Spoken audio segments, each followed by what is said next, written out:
बंदी छोड़ सतगुरु रामपाल जी परमेश्वर जी की जय हो।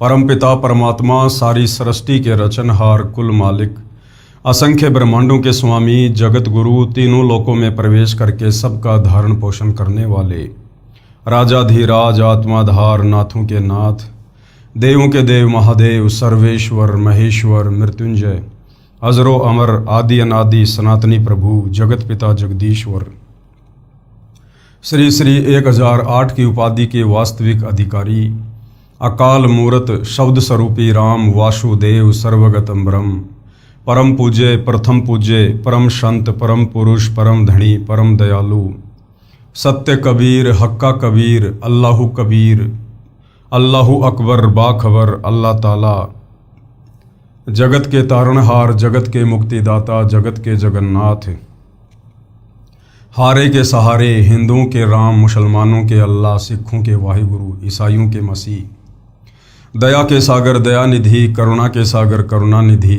स्वयंभू परिभू संकट मोचन कष्टहरण मंगल करण दुख भंजन अविगत कबीर निर्विकार निर्विषम परमात्मा अलय अलेख सतगुरु आदि अनादि सतगुरु असली मर्यादा पुरुषोत्तम असली राम असली कृष्ण असली घनश्याम असली मुरारी राजाओं के राजा महाराजाओं के महाराजा शहंशाहों के शहंशाह सम्राटों के सम्राट भगवानों के भगवान अल्लाहों के अल्लाह प्रभुओं के प्रभु मसीहाओं के मसीह सच्चे वाहिगुरु बाबाओं के बाबा पीरों के पीर सेठों के सेठ जगत सेठ सावलसा सेठ सर्वगुण संपन्न अनंत कोटि कलाओं के स्वामी अनंत कोटि ब्रह्मांडों के नायक योगियों में महायोगी ध्यानियों में महाध्यानी सिद्धों में परम सिद्ध ज्ञानियों में तत्वज्ञानी ब्रह्मज्ञानी महाज्ञानी परम ज्ञानी सर्वश्रेष्ठ ज्ञानी विज्ञानी युवा कबीर समरथ कबीर असमवात अमित ओजा सच्चे रहनुमा करीम अल्लाह सुबहान अल्लाह दुनिया के अंतिम पैगंबर 8 सितंबर 1951 से गांव धनाना जिला सोनीपत हरियाणा भारतवर्ष की पावन भूमि पे प्रकट रियल कल की भगवान श्री नारायण साकार हरि श्री बाबा साहिब नूर अनंत परमात्मा सच्चे दरवेश सच्चे बाखबर संत श्रोमणी सतगुरु रामपाल जी परमेश्वर जी के चरण कमल में आप और हम सभी भाई बहनों का अनंत कोटि दंडवत प्रणाम। सत्साई भाई और बहनों, बहुत बड़ी दया बहुत बड़ी मेहर पूज्य गुरुदेव भगवान की परमेश्वर रामपाल जी की, जिनके शुभ आशीर्वाद से विशेष आशीर्वाद से उन्हीं के सत्संगों के संग्रह के ऊपर बन चुकी पवित्र आध्यात्मिक पुस्तक कबीर बड़ा या कृष्ण के ऊपर वीडियो बनाने की श्रृंखला जारी है। इसी श्रृंखला में आज हमारा ये 21वें नंबर का वीडियो है और इस पवित्र पुस्तक के प्रत्येक वीडियो से हिंदू समाज से जुड़े भाई बहनों को अध्यात्म के विषय में भक्ति मार्ग के विषय में शास्त्र अनुकूल साधना के विषय में सब कुछ जानने और समझने को मिल रहा है। ये पवित्र पुस्तक कबीर बड़ा या कृष्ण पवित्र हिंदू धर्म के चारों वेद पवित्र गीता जी और 18 पुराणों के ज्ञान से परिपूर्ण है। यदि आपने निष्पक्ष होकर धैर्य के साथ रुचि लेकर इस पवित्र पुस्तक को पढ़ लिया और समझ लिया तो आप अपने आत्मा का कल्याण करवा सकते हैं और अपने आने वाली पीढ़ियों का उद्धार का मार्ग भी खोल सकते हैं। तो भाई और बहनों, इस पवित्र पुस्तक के अंदर जो अमृत ज्ञान छुपा हुआ है, जिस ज्ञान की लालसा चाहत इस आत्मा को सदियों से है, युगों युगों से है, लेकिन ये हमारे नादान धर्म गुरु तत्व ज्ञान के अभाव में सृष्टि रचना की जानकारी के अभाव में हमें इन धर्मशास्त्रों का निष्कर्ष निकाल कर नहीं दे पाए कि ये पवित्र शास्त्र हमें किस भगवान की और कौन सी साधना करने की ओर संकेत दे रहे हैं। अब दया हुई है परमपिता परमेश्वर जी की, साक्षात कबीर देव सतलोक से चलकर धरती पर प्रकट हुए हैं तत्वदर्शी संत के रूप में और आज सारे विश्व को आत्म कल्याण के लिए शास्त्र अनुकूल साधना और तत्व ज्ञान दे रहे हैं। तो भाई और बहनों, इस पवित्र पुस्तक के ऊपर जो वीडियो बनाने की श्रृंखला जारी है और जो विषय चल रहा है वो है जनता की अदालत में कबीर बड़ा या कृष्ण। सबसे बड़ा भगवान कौन, सुप्रीम गॉड कौन, सारी सृष्टि का पालन करता कौन, सर्व ब्रह्मांडों को रचने वाला परमात्मा कौन, इस बात को लेकर बहस छिड़ी हुई है। जनता की अदालत में जनता ही जज है, क्योंकि वर्तमान की जनता पढ़ी लिखी है, शिक्षित है और अपनी आंखों से प्रमाण देखकर अपने ही धर्मशास्त्रों से आसानी से निर्णय कर सकती है। तो जनता की अदालत में श्री कृष्ण उर्फ विष्णु को पूर्ण परमात्मा बताने वाले उनके वकील हैं सर्व हिंदू धर्मगुरु आचार्य शंकराचार्य, और इधर कबीर जी को सुप्रीम कोर्ट बताने वाले हैं उनके वकील सतगुरु रामपाल जी। हालांकि सतगुरु रामपाल जी स्वयं ही कबीर परमेश्वर हैं, लेकिन भ्रमित समाज को समझाने के लिए इस प्रकार का अभिनय करना पड़ता है। तो तमाम हिंदू धर्मगुरुओं का ये दावा है कि हमारे चारों वेदों में, गीता जी में, पुराणों में श्री कृष्ण उर्फ विष्णु को अर्थात ब्रह्मा विष्णु महेश को ही पूर्ण परमात्मा बताया गया है, सबसे सर्वशक्तिमान परमात्मा बताया गया है। यही तीनों देवता इस सृष्टि की उत्पत्ति करते हैं, पालन पोषण करते हैं और संहार करते हैं, और इनके कोई माता पिता नहीं है। ये अजरो अमर हैं, अविनाशी हैं, ना इनका जन्म होता ना इनकी मृत्यु होती है, और इन्हीं की भक्ति से जीव आत्मा का पूर्ण मोक्ष होता है। यह दावा है हिंदू धर्म गुरुओं का। दूसरी तरफ कबीर जी के वकील सतगुरु रामपाल जी ने उन्हीं हिंदू धर्मशास्त्रों को दिखा दिखाकर उन हिंदू धर्म गुरुओं के तमाम दावे फैल कर दिए। पवित्र वेदों से दिखा दिया, पवित्र गीता जी से दिखा दिया, और पुराणों में श्रीमद् देवी भागवत महापुराण और शिव पुराण से ये क्लियर कर दिया कि ब्रह्मा विष्णु महेश ये तीनों भाई हैं। इनकी माँ दुर्गा है और इनका पिता काल भगवान है, अर्थात काल ब्रह्म और दुर्गा के शारीरिक मिलन से, संभोग क्रिया से ब्रह्मा विष्णु महेश की उत्पत्ति हुई है। और ये तीनों देवता ये नाशवान हैं, इनका जन्म होता है और इनकी मृत्यु होती है, और ये खुद किसी अन्य की भक्ति करते हैं, इनकी भक्ति से मोक्ष नहीं है। और ये तीनों केवल एक एक गुण के स्वामी हैं, रजगुण के ब्रह्मा जी, सतगुण के विष्णु जी और तमोगुण के शंकर जी, और ये केवल नियम अनुसार ही कार्य कर सकते हैं, अपनी हद से बाहर निकलकर ये अपनी मर्यादा नहीं तोड़ सकते, अर्थात ये आधीन हैं, ये परतंत्र हैं। धीरे धीरे जनता हिंदू धर्मशास्त्रों से सारे प्रमाण देखकर आंखें खोल रही है और अध्यात्म में रुचि ले रही है, और कबीर जी के वकील सतगुरु रामपाल जी से अध्यात्म को लेकर और अधिक जानने की इच्छा को लेकर तरह तरह के सवाल जवाब कर रही है।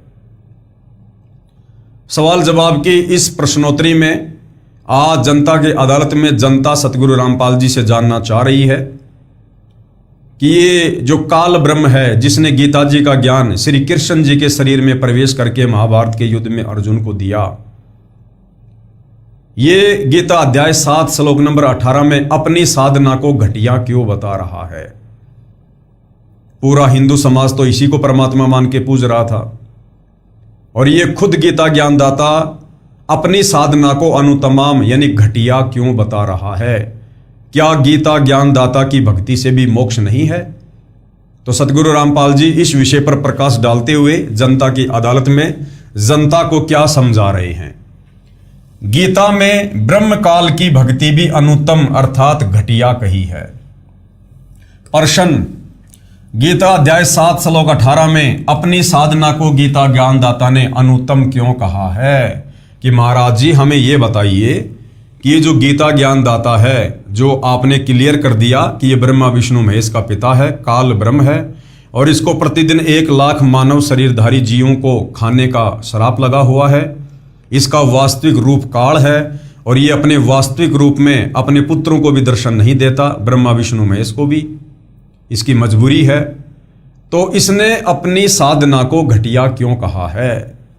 तो सतगुरु रामपाल जी क्या कह रहे हैं? उत्तर, गीता अध्याय 2 श्लोक 12, गीता अध्याय 4 श्लोक 5 और 9, गीता अध्याय 10 श्लोक 2 में गीता ज्ञानदाता यानी ये काल ब्रह्म ये खुद कह रहा है कि हे अर्जुन, मेरे और तेरे बहुत से जन्म हो चुके हैं। कि अर्जुन, मेरे और तेरे बहुत से जन्म हो चुके हैं। तू भी जन्मता है, मैं भी जन्मता हूं, तू भी मरता है और मैं भी मरता हूं। कौन? ये गीता ज्ञानदाता, जिसको हिंदू समाज अपना परमात्मा मान के पूज रहा था, श्री कृष्ण समझ रहा था, जबकि ये श्री कृष्ण अर्थात विष्णु का पिता है। तो क्या कह रहा है? मेरे और तेरे बहुत से जन्म हो चुके हैं, तू नहीं जानता मैं जानता हूं। श्रीमद् भगवत गीता अध्याय 15 श्लोक 4 में कहा है कि तत्वदर्शी संत से तत्व ज्ञान प्राप्त करके परमेश्वर के उस परम पद की खोज करनी चाहिए जहां जाने के पश्चात साधक लौटकर फिर संसार में कभी नहीं आते। गीता ज्ञानदाता काल ब्रह्म खुद क्या कह रहा है कि श्रीमद् भगवत गीता अध्याय 15 श्लोक 4 में कहा है कि तत्वदर्शी संत से तत्व ज्ञान प्राप्त करके, अर्थात इस गीता ज्ञानदाता को तत्व ज्ञान नहीं है, इसको कंप्लीट स्पिरिचुअल नॉलेज नहीं है, तभी तो ये अर्जुन को तत्वदर्शी संत की शरण में जाकर तत्व ज्ञान सुनने को कह रहा है। अगर इसके खुद के पास में तत्व ज्ञान होता तो गीता जी में 2-4 श्लोक और बोल देता। अर्थात गीता ज्ञानदाता के पास भी तत्व ज्ञान नहीं है और तत्व ज्ञान के बिना आत्मा का मोक्ष नहीं हो सकता। कि तत्वदर्शी संत से तत्व ज्ञान प्राप्त करके फिर परमेश्वर के उस परम पद की खोज करनी चाहिए। कौन से परम पद की? सतलोक की, सचखंड की, जहां जाने के पश्चात साधक यानी भगत लौटकर फिर संसार में कभी नहीं आते। यानी अर्जुन उस तत्वदर्शी संत से तत्व ज्ञान प्राप्त करके, भक्ति प्राप्त करके, और फिर लो लगा लेनी चाहिए भक्ति में सतलोक जाने के लिए। और एक बार यदि जीव आत्मा सतलोक चली गई फिर वापस लौटकर इस गंदे संसार में 21 ब्रह्मांड में जन्म और मरण में फिर कभी नहीं आती। और जिस परमेश्वर से, जिस कबीर परमात्मा से संसार रूपी वृक्ष की प्रवृत्ति विस्तार को प्राप्त हुई हो, यानी जिस परमात्मा ने सारी सृष्टि को रचा है, अर्थात जिस परमेश्वर ने सर्व संसार की उत्पत्ति की है, सतलोक, अगम लोक, अलख लोक, अनामी लोक, अक्षर पुरुष के 7 संग ब्रह्मांड, काल के 21 ब्रह्मांड, जिस परमेश्वर ने सारी सृष्टि को, सारे ब्रह्मांडों को, सभी जीवात्माओं को रचा है, उत्पन्न किया है, उसी परमेश्वर की भक्ति कर। अर्थात गीता ज्ञानदाता अपनी भक्ति करने के लिए भी मना कर रहा है कि मेरी वास्तविक भक्ति भी वो तत्वदर्शी संत ही बताएगा। मेरी भक्ति का पूर्ण लाभ भी तत्वदर्शी संत के बताए अनुसार भक्ति करने से प्राप्त होगा। अर्थात गीता ज्ञानदाता क्लियर कर रहा है कि उस तत्वदर्शी संत के बताए अनुसार उस पूर्ण परमेश्वर की भक्ति करनी चाहिए। तो ना ही तो गीता ज्ञानदाता को तत्व ज्ञान है और ना ही गीता ज्ञानदाता सुप्रीम गॉड है। अगर यही सर्व श्रेष्ठ परमात्मा होता तो फिर अपने से अन्य उस परमेश्वर की शरण में जाने के लिए अर्जुन को क्यों कह रहा है। फिर गीता अध्याय 18 श्लोक 62 में गीता ज्ञानदाता ने कहा है कि हे अर्जुन, तू सर्व भाव से उस परमेश्वर की शरण में जा। देखो फिर गीता अध्याय 18 श्लोक 62 में भी कह रहा है अर्जुन को कि अर्जुन तू सर्व भाव से, यानी और सारी पूजा पाठ छोड़ के उस तत्वदर्शी संत के बताए अनुसार उस परमेश्वर की शरण में जा, उस परम अक्षर ब्रह्म की, तत् ब्रह्म की, कबीर देव की भक्ति कर। उस परमेश्वर की कृपा से ही तू परम शांति तथा सनातन परम धाम को प्राप्त होगा, यानी तेरा पूर्ण मोक्ष होगा, तू सतलोक को जाएगा।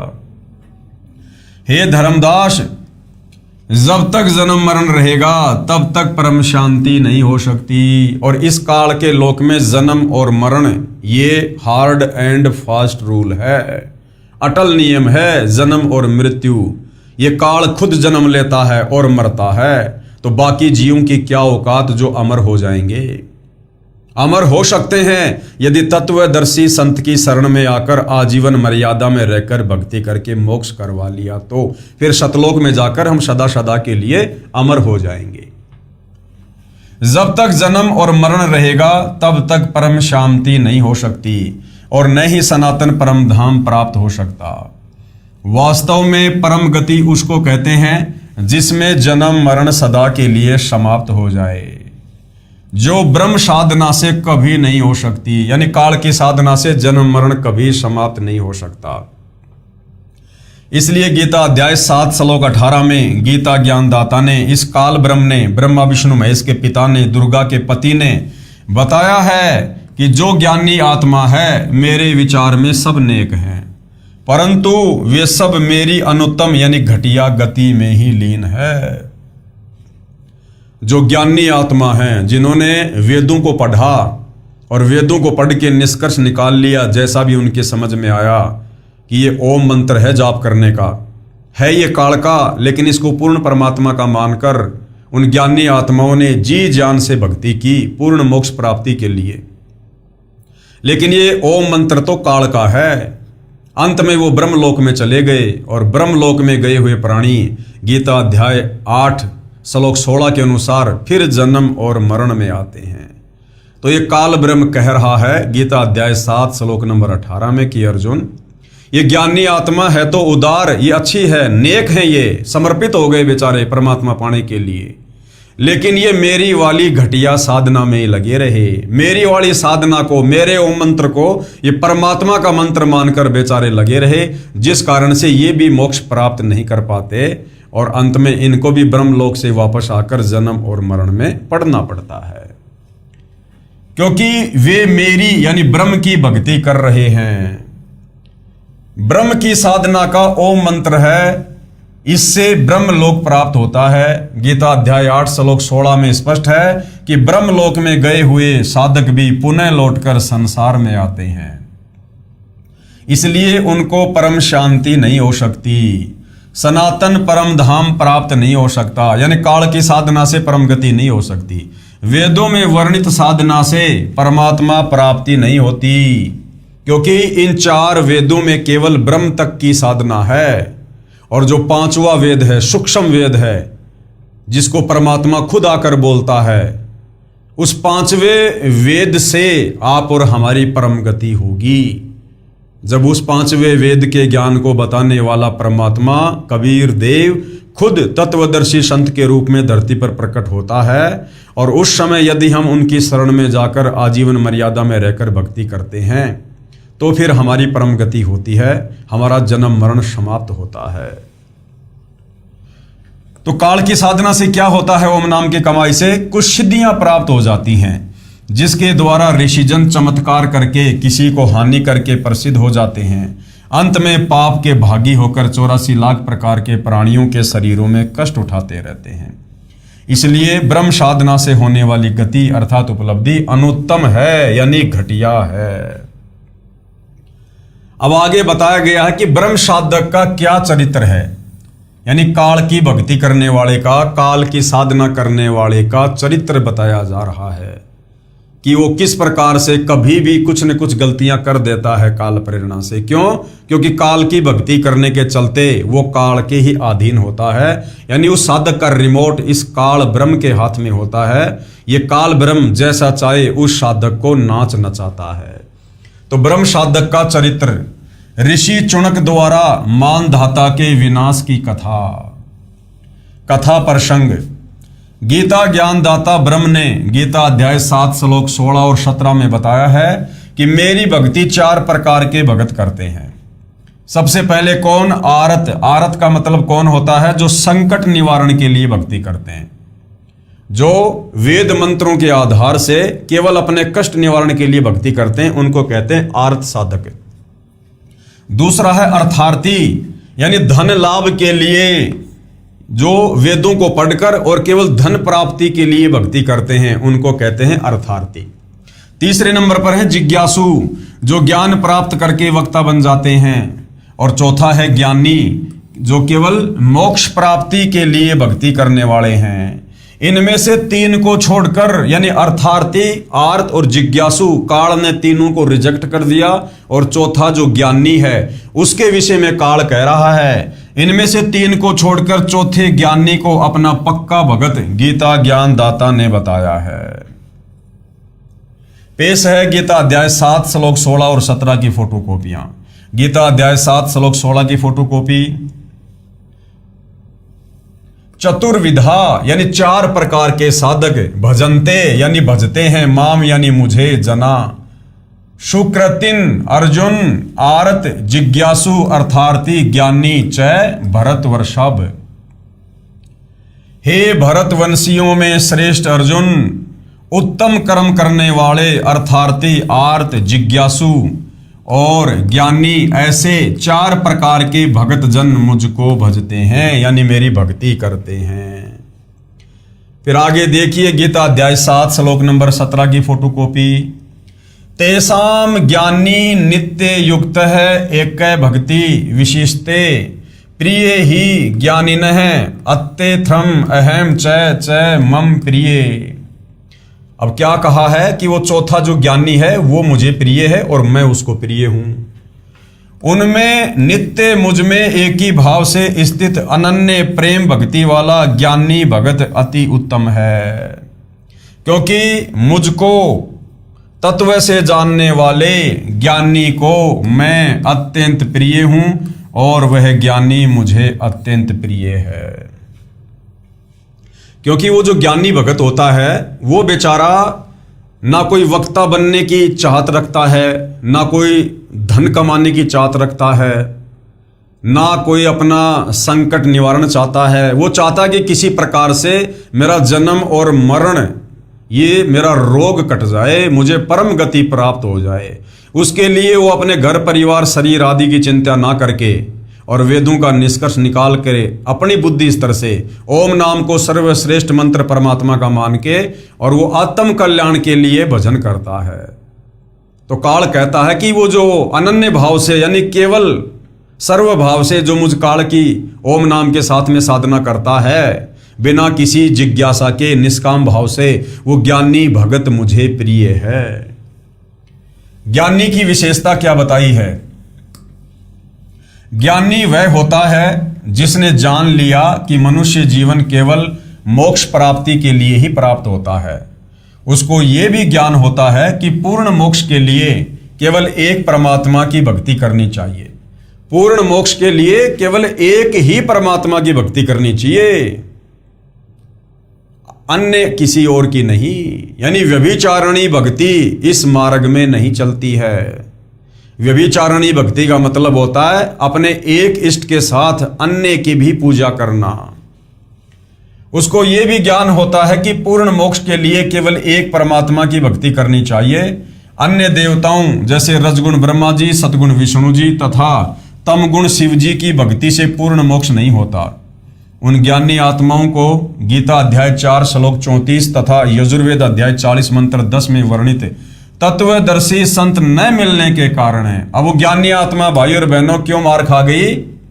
क्योंकि उनको तत्वदर्शी संत नहीं मिला। कौन तत्वदर्शी संत? जिसका जिक्र गीता जी और वेदों में है। उन ज्ञानी आत्माओं को गीता अध्याय 4 श्लोक 34 तथा यजुर्वेद अध्याय 40 मंत्र 10 में वर्णित तत्वदर्शी संत ना मिलने के कारण उन्होंने वेदों से स्वयं निष्कर्ष निकाल लिया कि ब्रह्म समर्थ परमात्मा है, कि यह काल ही समर्थ भगवान है और ओम इसकी भक्ति का मंत्र है। इस साधना से ब्रह्म लोक प्राप्त हो जाता है, यही मोक्ष है। इसलिए वो बेचारे ज्ञानी भी धोखा खा जाते हैं। पेश है यजुर्वेद अध्याय 40 मंत्र 15 की फोटोकॉपी।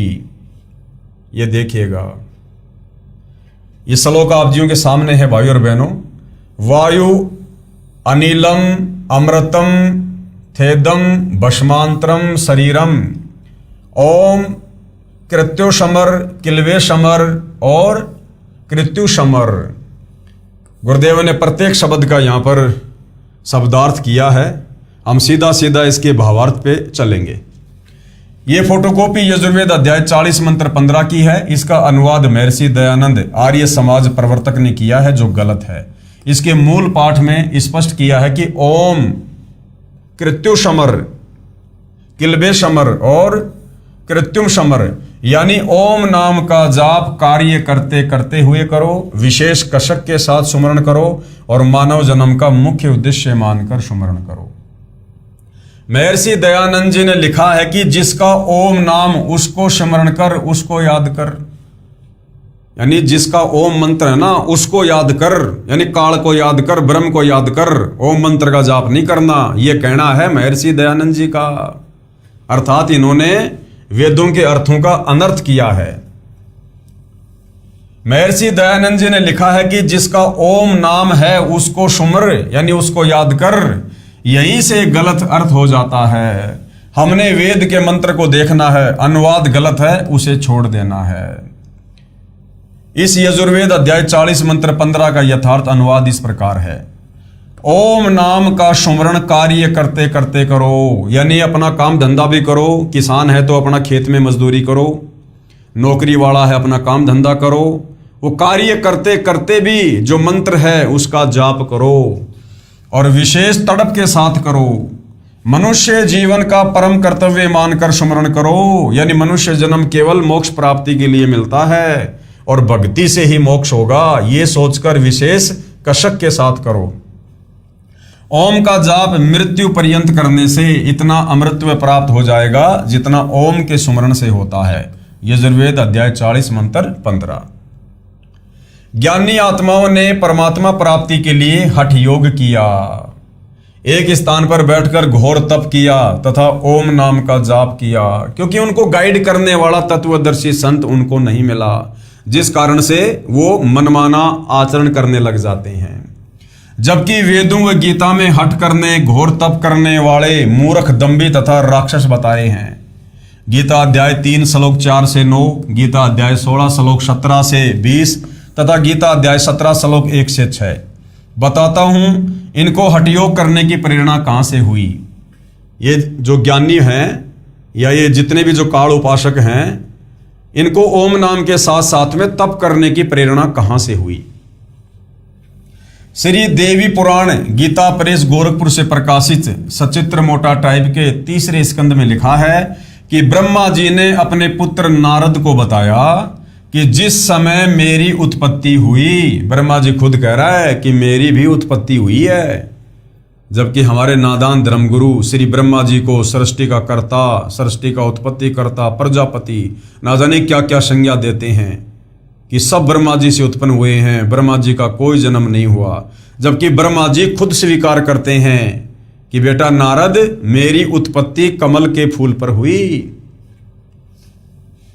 श्री ब्रह्मा जी ने अपने पुत्र नारद को बताया कि जिस समय मेरी उत्पत्ति हुई मैं कमल के फूल पर बैठा था। आकाशवाणी हुई कि तप करो तप करो, मैंने 1000 वर्ष तप किया। अब उस समय तक तो ब्रह्मा जी ने वेदों की शक्ल भी नहीं देखी थी। जब काल ने इसको कमल के फूल पर सचेत किया और जैसे ही ब्रह्मा जी होश में आया और चारों तरफ देखा, यहां तो चारों तरफ जल ही जल है, पृथ्वी का कोई नामो निशान नहीं है। 1000 वर्ष तक ब्रह्मा जी घूमता रहा, अन्वेषण करता रहा। ब्रह्मा जी को कहीं पृथ्वी दिखाई नहीं दी। फिर इस काल ने, ब्रह्मा के पिता ने, काल ब्रह्म ने, गीता ज्ञानदाता ने आकाशवाणी की और कहा तप करो तप करो। तो ब्रह्मा जी ने तप करना शुरू किया और तप करने से ब्रह्मा जी को सिद्धियां प्राप्त हो गई। ब्रह्मा जी की बैटरी चार्ज कर दी काल ने। उसके बाद फिर आगे चलकर समुद्र मंथन में ब्रह्मा जी को वेद प्राप्त हुए और बाद में ब्रह्मा जी ने देखा कि वेदों में तो भैया कोई ब्रह्म परमात्मा है और उसका ओम मंत्र है। तो ब्रह्मा जी ओम मंत्र का जाप करने लगे और जो आकाशवाणी हुई थी, जो काल ने की थी, साथ में वो तप भी करने लगे और यही रोग फिर आगे ब्रह्मा जी के वंशजों को लग गया। तो क्या बताया ब्रह्मा जी ने नारद को कि बेटा नारद, श्री ब्रह्मा जी ने अपने पुत्र नारद को बताया कि जिस समय मेरी उत्पत्ति हुई, यानी मेरा जन्म हुआ, मैं होश में आया, मैं कमल के फूल पर बैठा था। आकाशवाणी हुई कि तप करो, मैंने 1000 वर्ष तक तप किया। पेश है गीता अध्याय 3 श्लोक 4 और 9 की फोटोकॉपियां। ये देखिएगा। न करणाम अनार मंभात नैष्क्रम्य पुरुष अश्नुते न च सन्न्यसनात एवं सिद्धिम समाधि गच्छति। ये देखिएगा। परंतु किसी भी मार्ग के अनुसार कर्मों का स्वरूप से त्यागने की आवश्यकता नहीं है, क्योंकि मनुष्य न तो कर्मों का आरंभ किए बिना निष्कर्मता को यानी योग निष्ठा को प्राप्त होता है और न कर्मों के केवल त्यागने मात्र से सिद्धि यानी सांख्य निष्ठा को ही प्राप्त होता है। आगे देखिए गीता अध्याय 3 श्लोक नंबर 5 की फोटोकॉपी है। ये श्लोक भाई और बहनों आप जियों के सामने है, आप जी पढ़ सकते हैं। हम सीधा सीधा इसके हिंदी अनुवाद पे चलेंगे। निसंदेह कोई भी मनुष्य किसी भी काल में क्षण मात्र भी बिना कर्म किए नहीं रहता, क्योंकि सारा मनुष्य समुदाय प्रकृति जनित गुणों द्वारा परवश हुआ कर्म करने के लिए बाध्य किया हुआ है। प्रकृति जनित गुणों द्वारा, ये प्रकृति कौन है? ये दुर्गा है। ये ब्रह्मा विष्णु महेश दुर्गा के पुत्र हैं। प्रकृति जनित यानी इस प्रकृति के माध्यम से, ये प्रकृति कौन? दुर्गा, काल की पत्नी। काल और दुर्गा के संयोग से, शारीरिक मिलन से ब्रह्मा विष्णु महेश की उत्पत्ति हुई है। और उसके बाद में इस काल ने तीनों पुत्रों को एक एक गुण से युक्त कर दिया। रजगुण से ब्रह्मा को, सतगुण से विष्णु को, तमोगुण से शंकर को। और पूरे प्राणी समुदाय को, सभी जीवों को इन्हीं तीन गुणों के अंतर्गत बांध दिया। यानी ब्रह्मा विष्णु महेश के माध्यम से, तीनों गुणों के प्रभाव से ये काल यहाँ पर अपनी सृष्टि चला रहा है। तो प्रकृति जनित यानी दुर्गा के द्वारा उत्पन्न तीनों गुणों द्वारा, यानी ब्रह्मा विष्णु महेश के द्वारा परवश हुआ कर्म करने के लिए बाध्य किया जाता है। गीता अध्याय 3 श्लोक 6 की फोटोकॉपी। श्लोक आप जियों के सामने है। हम सीधा सीधा इसकी हिंदी अनुवाद पे चलेंगे। जो मूढ़ बुद्धि मनुष्य समस्त इंद्रियों को हठपूर्वक ऊपर से रोककर मन से उन इंद्रियों के विषयों का चिंतन करता रहता है, वह मिथ्याचारी अर्थात दंभी कहा जाता है। गीता अध्याय 3 श्लोक 7 की फोटोकॉपी। किंतु हे अर्जुन, जो पुरुष मन से इंद्रियों को वश के अनासक्त हुआ समस्त इंद्रियों द्वारा कर्म योग का आचरण करता है, वही श्रेष्ठ है। आगे देखिए गीता अध्याय 3 श्लोक 8 की फोटोकॉपी। तो शास्त्र विहित कर्तव्य कर्म कर, यानी शास्त्रों में जो भक्ति करने के लिए कहा है तो केवल वही भक्ति कर, क्योंकि कर्म न करने की अपेक्षा कर्म करना श्रेष्ठ है, तथा कर्म ना करने से तेरा शरीर निर्वाह भी नहीं सिद्ध होगा। यानी भक्ति भी कर और साथ में अपना काम धंधा भी कर। गीता अध्याय 3 श्लोक 9 की फोटोकॉपी। यज्ञ के निमित्त किए जाने वाले कर्मों से अतिरिक्त दूसरे कर्मों में लगा हुआ ही ये मनुष्य समुदाय कर्मों से बंधता है। यानी जो भक्ति कर्म करने चाहिए उसके अलावा हम जो कर्म करेंगे वो हमारे बंधन का कारण बनता है। इसलिए हे अर्जुन, तू आसक्ति से रहित होकर उस यज्ञ के निमित्त ही भली भांति कर्तव्य कर्म कर। उपरोक्त गीता अध्याय 3 के श्लोक 4 और 9 में कहा है कि मनुष्य समुदाय प्रकृति यानी दुर्गा जनित यानी दुर्गा देवी से उत्पन्न तीनों गुण ब्रह्मा रजगुण, विष्णु सतगुण तथा शिव तमगुण जीव को कर्म करने के लिए बाध्य करते हैं, जिस कारण से कोई भी जीव किसी समय में भी कर्म किए बिना नहीं रह सकता। जो मूर्ख ढोंग करके एक स्थान पर बैठकर साधना करते दिखाई देते हैं, वे तन हट करते हैं, यानी हट योग करके तप करते हैं। मन से अन्य बातों को चिंतन करते रहते हैं, वे दंभी कहे जाते हैं। इसके बजाय मन को ज्ञान से रोककर अपने कर्म करते हुए साधना करना श्रेष्ठ है। कर्म ना करने यानी एक स्थान पर आसन विशेष पर बैठकर तप आदि करने की अपेक्षा कर्म करते हुए साधना करना श्रेष्ठ है। हे अर्जुन, यदि कर्म न करेगा, एक स्थान पर बैठ गया तो तेरा निर्वाह कैसे चलेगा। यज्ञ यानी धार्मिक अनुष्ठानों के निमित्त किए जाने वाले कर्मों के अतिरिक्त दूसरे कर्मों में लगा हुआ मनुष्य समुदाय कर्मों से बंधता है, यानी भक्ति तथा सत्संग व सेवा दान आदि ना करके अन्य कर्म करने से मानव को कर्म बांधते हैं, यानी जन्म मरण के चक्कर में डालते हैं। इसलिए हे अर्जुन, तू धार्मिक अनुष्ठान व भक्ति के निमित्त कर्तव्य कर्म कर, घोर तप मत कर। यानी गीता जी तो तप करने के लिए मना कर रही है, और हमारे जितने भी साधु संत महात्मा ऋषि थे वो ओम नाम के साथ में तप किया करते थे। तो ये तप की बीमारी इस काल ब्रह्म ने ब्रह्मा जी के माध्यम से सबको लगा रखी है। पेश है गीता अध्याय 16 श्लोक 17 से 20 की फोटोकॉपियां। वे अपने आप को ही श्रेष्ठ मानने वाले घमंडी पुरुष धन और मान के मद से युक्त होकर केवल नाम मात्र के यज्ञों द्वारा पाखंड से शास्त्र विधि रहित यजन करते हैं। गीता अध्याय 16 श्लोक 18 की फोटोकॉपी।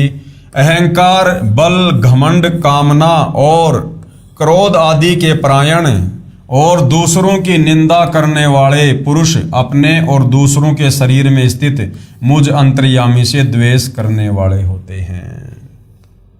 गीता अध्याय 16 श्लोक 19 की फोटोकॉपी। उन द्वेष करने वाले पापाचारी और क्रूर कर्मी नराधमों को मैं संसार में बार बार आसुरी योनियों में ही डालता हूं। यानी तप करने वालों को यह काल कह रहा है कि मैं राक्षस योनि में डालता हूं, आसुरी योनियों में, नीच योनियों में। गीता अध्याय 16 श्लोक 20 की फोटोकॉपी। आसुरीम योनिन आपन्ना मूढ़ा जन्मनि जन्मनि माम अप्राप्य एवं कौन्ते तत् यान्ति अधमाम गतिम।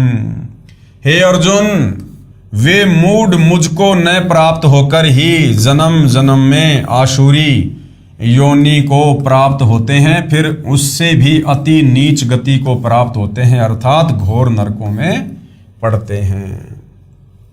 उपरोक्त गीता अध्याय 16 श्लोक 17 से 20 में बताया है कि जो शास्त्र विधि त्याग कर मनमाना आचरण करते हैं। सीधी सीधी बात है भाइयों और बहनों, जो व्यक्ति गीता अध्याय 4 श्लोक 34 के अनुसार तत्वदर्शी संत की शरण में आकर भक्ति नहीं करते हैं, वो व्यक्ति शास्त्र विधि को त्याग कर मनमाना आचरण कर रहे हैं, वो चाहे किसी भी धर्म का कोई भी सर्वश्रेष्ठ धर्म गुरु क्यों ना हो। और सीधा सीधा अर्थ यह है कि वर्तमान में इस धरती पर सतगुरु रामपाल जी को अपना सतगुरु धारण ना करके कोई भी धर्मगुरु, कोई भी व्यक्ति मंदिर, मस्जिद, चर्च, गुरुद्वारे किसी भी देश में, पृथ्वी के किसी भी कोने पर जो भी भक्ति कर रहा है वो शास्त्र विधि को त्याग के मनमाना आचरण है। वे अपने आप चुनी हुई भक्ति साधना करते हैं। जैसे हमारे हिंदू धर्मगुरु अपने मनमुखी मंत्र जाप बना लेते हैं, राधे राधे श्याम मिला दे, हरे राम हरे कृष्णा, जय जय राम सीताराम, ओम नमो भागवते वासुदेवाय नमः।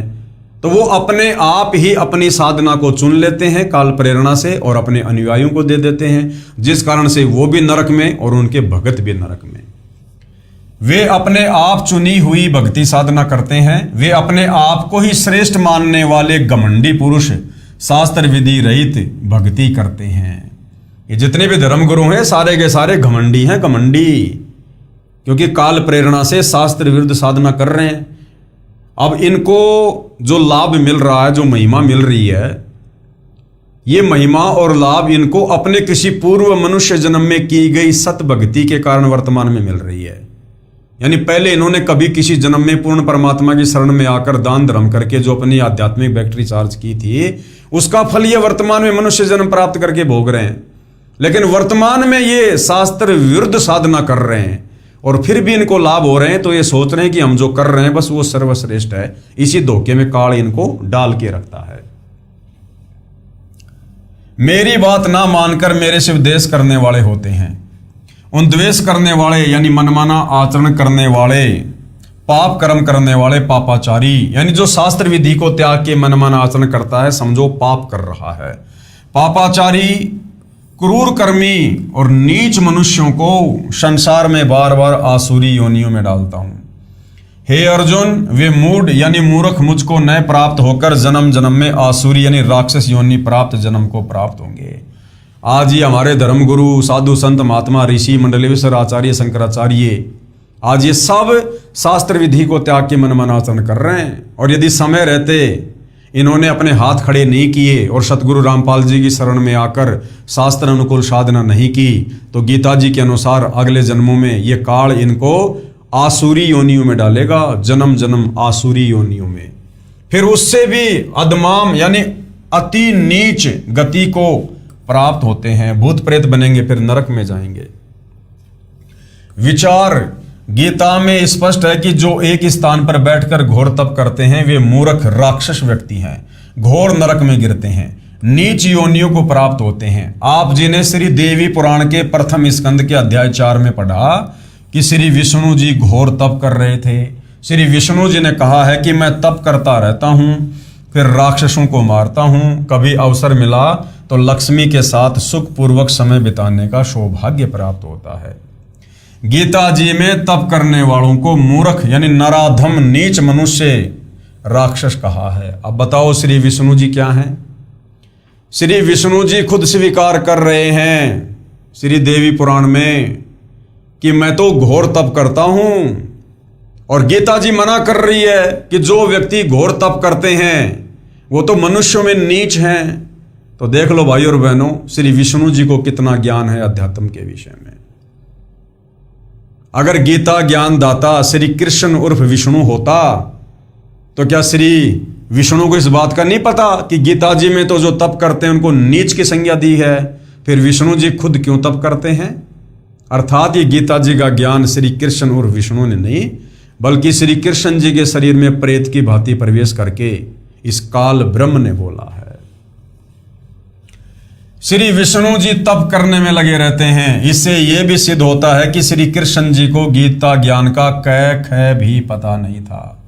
महादुखी रहते हैं, कभी घोर तप करते हैं, सिद्धि प्राप्त करके राक्षसों से युद्ध करते रहते हैं, नारकीय जीवन जी रहे हैं। परमेश्वर कबीर जी ने कहा वह सत्य सिद्ध होता है कि ब्रह्मा विष्णु शिव जी दुखिया जिन ये राह चलाई हो, और साच कहूं तो जगत नहीं माने और झूठूं जगपति आई हो।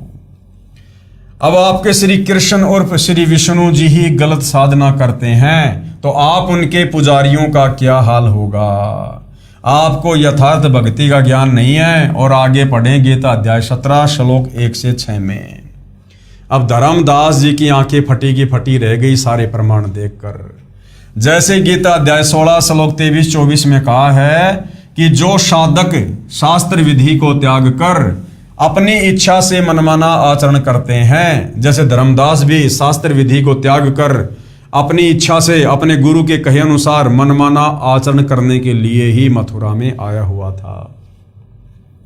उनको न तो कोई सुख की प्राप्ति होती है, न उनको सिद्धि प्राप्त होती है, यानी कोई कार्य सिद्ध नहीं होता, ना उनकी कोई गति यानी मुक्ति होती है। इसलिए अर्जुन, शास्त्रों में वर्णित विधि से साधना कर, चारों वेद और गीता जी जो बता रहे हैं वही भक्ति कर, और फिर तत्वदर्शी संत मिलने के बाद जैसा तत्वदर्शी संत तुझे निर्देशित करे केवल वैसी ही भक्ति कर।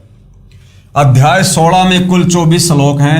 इसके पश्चात अध्याय 17 प्रारंभ हो जाता है, जिसके श्लोक नंबर 1 से 6 में इसी से संबंधित प्रसंग है। अर्जुन ने गीता अध्याय 17 श्लोक 1 में प्रश्न किया कि हे कृष्ण, क्योंकि अर्जुन को तो श्री कृष्ण ही बोलता दिखाई दे रहा था, इसलिए कृष्ण कह रहा है, जबकि श्री कृष्ण जी के शरीर में वो काल प्रवेश था। ये जो मनुष्य शास्त्र विधि त्याग कर श्रद्धा युक्त होकर देव आदि यानी देवी देवताओं की पूजा करते हैं, उनकी स्थिति कौन सी है? सात्विक, राजसी या तामसी? गीता ज्ञान देने वाले ने बताया कि उनकी भक्ति तो शास्त्र विधि त्याग कर मनमाना आचरण ही है, परंतु वे अपने अपने स्वभाव अनुसार भक्ति के लिए इष्ट चुनते हैं। जो अच्छे स्वभाव के यानी जो सात्विक हैं वे देवताओं की पूजा करते हैं। गीता अध्याय 7 श्लोक 12 से 15 तथा 20 से 23 में देवताओं के पुजारियों को राक्षस स्वभाव को धारण किए हुए मनुष्यों में नीच दूषित कर्म करने वाले मूर्ख कहा है। देवताओं की पूजा शास्त्र विधि त्याग कर मनमाना आचरण होने से व्यर्थ बताई है, नहीं करनी चाहिए, क्योंकि गीता जी मना कर रही है देवी देवताओं की पूजा करने के लिए, ब्रह्मा विष्णु महेश की पूजा करने के लिए। जो यक्षों की पूजा करते हैं वे राजस गुण से युक्त हैं, तथा जो भूत प्रेत और पितरों को पूजते हैं, जैसे ये श्राद्ध वगैरह निकालना, उनका स्वभाव तामस गुण युक्त होता है। जो साधक जन शास्त्र विधि से रहित घोर तप को तपते हैं वे दम्भी अहंकारी व्यक्ति शरीर में स्थित मुझे तथा अन्य प्राणियों यानी कमल चक्रों में ब्रह्मा विष्णु शिव गणेश व दुर्गा देवी आदि को, मुझको यानी काल ब्रह्म को भी दुखी करने वाले हैं।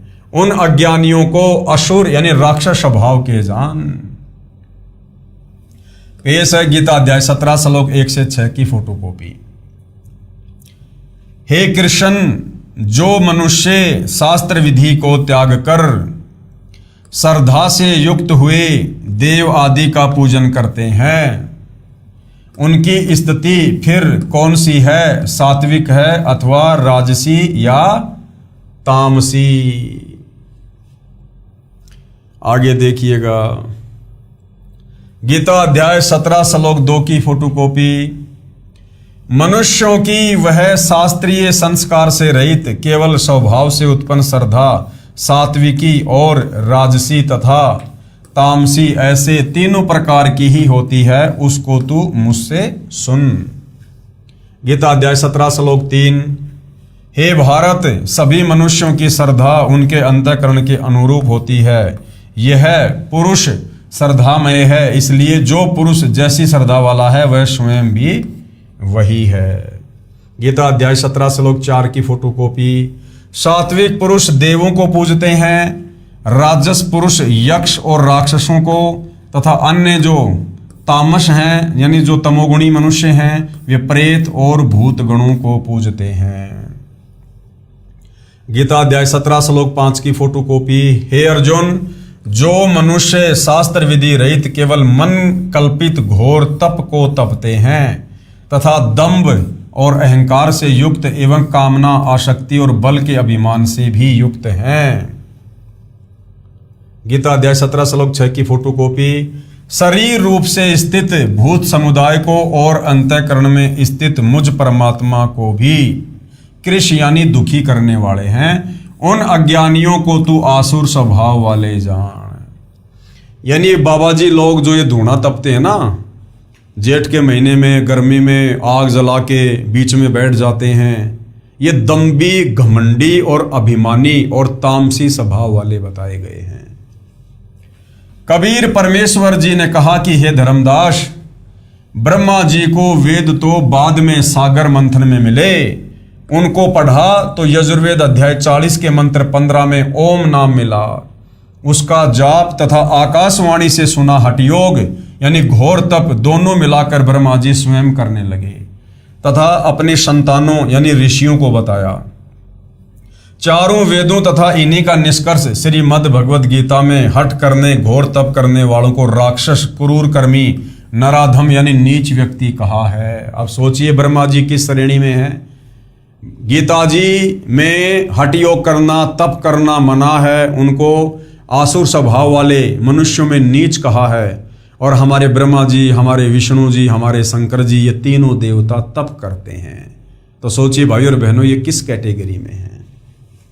प्रमाण गीता अध्याय 16 श्लोक 17 से 20 तथा अध्याय 17 श्लोक 1 से 6 में जो अभी हमने ऊपर पढ़े हैं, वही साधना ज्ञानी आत्मा ऋषिजन करने लगे। उन ज्ञानी आत्माओं में से एक चुनक ऋषि का प्रसंग सुनाता हूं।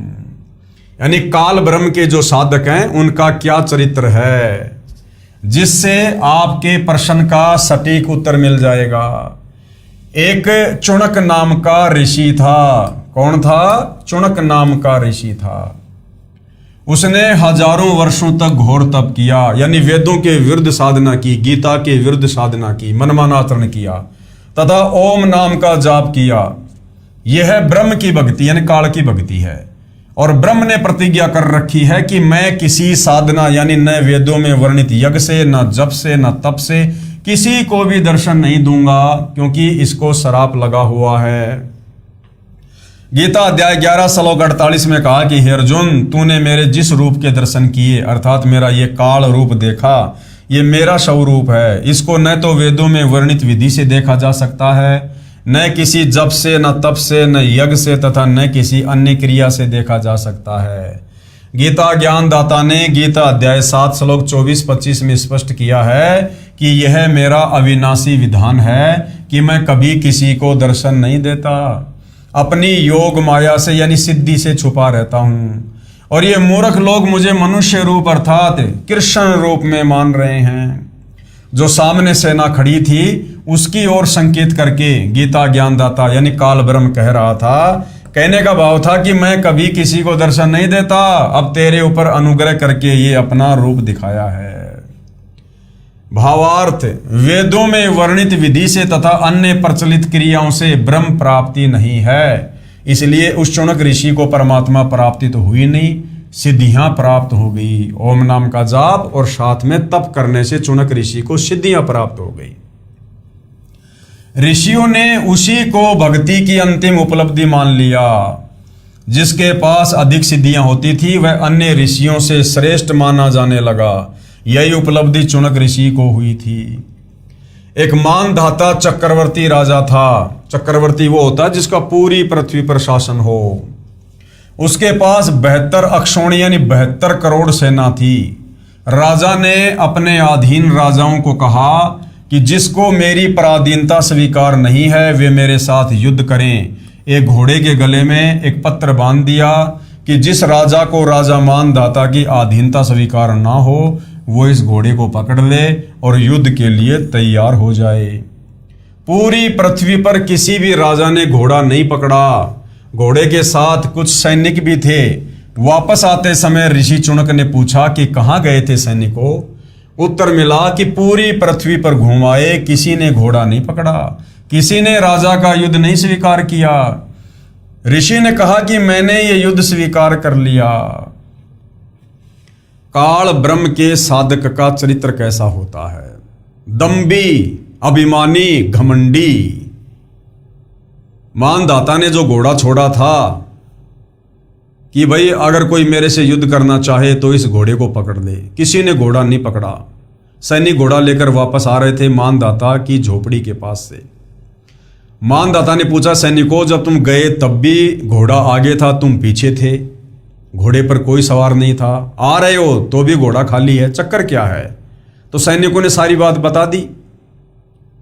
तो चुनक ऋषि ने उस राजा के अभिमान को तोड़ने के लिए और घोड़े को पकड़ लिया कि मैंने तुम्हारे राजा मानदाता का युद्ध स्वीकार कर लिया, मेरे से युद्ध करो और अपना घोड़ा ले जाओ। अब भाइयों और बहनों, यदि चुनक ऋषि को वास्तव में तत्वदर्शी संत प्राप्त होता तो ये आफत वो कभी मोल नहीं लेता।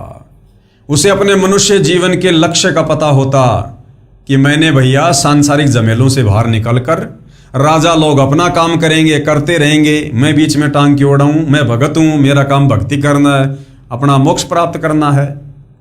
लेकिन काल के साधक का चरित्र होता है दम्भी, घमंडी, अभिमानी। कब काल रिमोट दबा के उसको प्रेरणा कर दे। तो काल ने चुनक ऋषि को प्रेरणा कर दी और चुनक ऋषि ने राजा मानदाता के युद्ध को स्वीकार कर लिया, क्योंकि काल ने तो उसकी दुर्गति करवानी थी। उसकी सारी भक्ति कमाई जो उसने ओम नाम के जाप की तप की वो नष्ट करवानी थी। तो काल प्रेरणा से चुनक ऋषि ने वो युद्ध स्वीकार कर लिया, जबकि करनी चाहिए थी भक्ति, लेकिन काल वश था, इसलिए काल के रिमोट से चल रहा था और कहा कि मैंने तुम्हारे राजा का युद्ध स्वीकार कर लिया। ऋषि ने कहा कि मैंने यह युद्ध स्वीकार किया। सैनिक बोले, हे कंगाल, तेरे पास खाने को तो दाने नहीं और युद्ध करेगा महाराजा मानदाता के साथ। ऋषि चुनक जी ने घोड़ा पकड़कर पेड़ से बांध लिया। मानदाता राजा को पता चला तो युद्ध की तैयारी हुई। राजा ने 72 अक्षौणी सेना की 4 टुकड़ियां बनाई। ऋषि पर हमला करने के लिए एक टुकड़ी 18 अक्षौणी, एक अक्षौणी में लगभग पैदल प्लस रथों पर, हाथियों व घोड़ों पर सवार सैनिक 2,18,000 होते थे, सेना भेज दी। दूसरी ओर ऋषि ने अपनी सिद्धि से 4 पुतलियां बनाई। अब उसने चुनक ऋषि ने क्या किया? जो उसने डले ढोए थे, जो साधना की थी, तप किया था, जो सिद्धियां आ गई थी, उसने आध्यात्मिक अपनी सिद्धि से 4 एटम बम तैयार कर लिए, पुतलियां तैयार कर ली। एक पुतली छोड़ी जिसने राजा की 18 अक्षौणी सेना का नाश कर दिया। राजा ने दूसरी टुकड़ी छोड़ी, ऋषि ने दूसरी पुतली छोड़ी, उसने दूसरी टुकड़ी 18 अक्षौणी सेना का नाश कर दिया। इस प्रकार चुनक ऋषि ने मानदाता राजा की 4 पुतलियों से 72 अक्षौणी सेना नष्ट कर दी, जिस कारण से महर्षि चुनक की महिमा पूरी पृथ्वी पर फैल गई। इस अनर्थ के कारण सर्वश्रेष्ठ ऋषि माना गया। हे धर्मदास, जिंदा रूपधारी परमात्मा बोले, ऋषि चुनक ने जो सेना मारी, ये पाप कर्म ऋषि के संचित कर्मों में जमा हो गए। अब हत्या चाहे किसी की जुबान से कर दो, चाहे सिद्धि से कर दो, या चाहे किसी हथियार से कर दो, वो उसके पाप कर्मों में लिखे जाते हैं। ऋषि चुनक ने जो ओम एक अक्षर का जाप किया, वह उसके बदले ब्रह्मलोक में जाएगा, फिर अपना ब्रह्मलोक का सुख समय व्यतीत करके पृथ्वी पर जन्मेगा। जो हठ योग तप किया, उसके कारण पृथ्वी पर राजा बनेगा। फिर मृत्यु के उपरांत कुत्ते का जन्म होगा, और जो 72 अक्षौणी सेना मारी थी वह अपना बदला लेगी। कैसे? कुत्ते के सिर में जख्म होगा और उसमें कीड़े बनकर 72 अक्षौणी सेना अपना बदला चुकाएगी। ये है काल की भक्ति की उपलब्धि। इसलिए हे धर्मदास गीता ज्ञान दाता यानी काल ब्रह्म ने अपनी साधना से होने वाली गति यानी मुक्ति को अनुत्तम यानी अश्रेष्ठ कहा है। इसलिए गीता ज्ञानदाता काल ब्रह्म ने गीता अध्याय 7 श्लोक नंबर 18 में अपनी ओम नाम की साधना को भक्ति को अनुतमाम यानी घटिया अश्रेष्ठ बताया है कि मेरी भक्ति साधना से भी आत्मा को परम गति प्राप्त नहीं हो सकती। अब श्री कृष्ण जी के वकील जो जनता की अदालत में श्री कृष्ण जी की पैरवी कर रहे हैं, उनको सर्वश्रेष्ठ परमात्मा बता रहे हैं, वो क्या कह रहे हैं। श्री कृष्ण जी ने मोर ध्वज राजा के पुत्र तामर ध्वज को जीवित किया था। जो आरे यानी लकड़ी काटने का जो औजार होता है, लकड़ी को चीरने का, उस आरे से बीचों बीच चीर कर दो फाड़ कर दिया था, वो मर गया था। क्या इनमें शक्ति नहीं है? अब जनता की अदालत में श्री कृष्ण जी के वकील हिंदू धर्मगुरु कह रहे हैं, जब देखा कि हमारी तो हर प्रकार से मिट्टी पलित कर दी कबीर जी के वकील सतगुरु रामपाल जी ने, हमारे ब्रह्मा विष्णु महेश को नाशवान घोषित करके, इनके माता पिता हैं, इनकी जन्म और मृत्यु होती है, ये सुप्रीम कोर्ट नहीं है, और जनता भी अपनी आंखों से देख रही है कि भाई कबीर जी के वकील सारी बातें सही कह रहे हैं। तो अपनी बेइज्जती होती देखकर अंत में श्री कृष्ण जी के वकील हिंदू धर्म गुरुओं ने अंत में एक दाव खेला कि हमारे श्री कृष्ण जी ने राजा मोर ध्वज के बेटे तामर ध्वज को और बीचों बीच आरे से चीरकर शरीर के दो भाग करके जो मर चुका था फिर वापस उसको जोड़ के जीवित कर दिया। तो क्या श्री कृष्ण जी में शक्ति नहीं है क्या? ये भगवान नहीं है क्या? तो कबीर जी के वकील सतगुरु रामपाल जी भोली भाली जनता का किस प्रकार से ज्ञान आधार से समाधान कर रहे हैं कि भैया मैंने कब कहा कि इनमें शक्ति नहीं है, मैंने कब कहा कि ये भगवान नहीं है। इनमें शक्ति भी है, ये भगवान भी हैं, लेकिन इनकी शक्तियां सीमित है और ये केवल अपने अपने क्षेत्र के भगवान हैं, ये कंप्लीट भगवान नहीं हैं। तो राजा मोर ध्वज के पुत्र तामर ध्वज को चीरकर श्री कृष्ण जी ने क्यों जीवित कर दिया, इसके पीछे का कारण क्या था? और श्री कृष्ण जी महाभारत के युद्ध में मारे गए अपने सगे भांजे अभिमन्यु को जीवित क्यों नहीं कर पाए? मोर ध्वज के बेटे तामर ध्वज को तो चीर के जीवित कर दिया श्री कृष्ण ने, लेकिन महाभारत के युद्ध के समय चक्रव्यूह में श्री कृष्ण जी का खुद का सगा भांजा सुभद्रा का बेटा, क्योंकि सुभद्रा श्री कृष्ण जी की बहन थी, जब सुभद्रा का बेटा यानी अर्जुन का बेटा अभिमन्यु चक्रव्यूह में मारा गया था, सुभद्रा रो रही थी, अर्जुन रो रहा था। सुभद्रा अपने भाई श्री कृष्ण से प्रार्थना कर रही थी कि हे केशव अपने भांजे को जीवित कर दो, आपने तो मोर ध्वज के बेटे तामर ध्वज को भी जीवित कर दिया था, तो श्री कृष्ण जी अपने सगे भांजे अभिमन्यु को जीवित क्यों नहीं कर पाए? अब जनता असमंजस में पड़ गई कि भाई बात तो सही है, अगर श्री कृष्ण जी ने तामर ध्वज को जिंदा कर दिया तो अपने भांजे को भी जीवित कर सकते थे, लेकिन क्यों नहीं किया? क्या कारण था, क्यों नहीं कर पाए?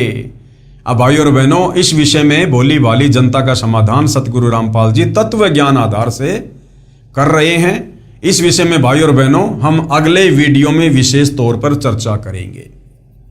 तो धीरे धीरे जनता की अदालत में जनता अध्यात्म से परिचित होती जा रही है और भक्ति मार्ग में रुचि ले रही है और अच्छे से भक्ति मार्ग पर लगने के लिए दृढ़ होकर सतगुरु रामपाल जी से हर प्रकार से अपना समाधान करवा रही है। तो भाई और बहनों, अगला विषय होगा हमारा कि श्री कृष्ण जी किस स्तर के भगवान हैं और ये कितने समर्थ हैं, ये क्या कर सकते हैं और क्या नहीं कर सकते हैं, और इनसे ऊपर सुप्रीम कोर्ट कबीर देव क्या कर सकता है। इस विषय पर हम अगले एपिसोड में चर्चा करेंगे। तब तक पूज्य गुरुदेव भगवान हम सबको आज्ञा दें, आशीर्वाद दें, सद्बुद्धि दें, हमारा मार्गदर्शन करें। बंदी छोड़ सतगुरु रामपाल जी परमेश्वर जी की जय हो।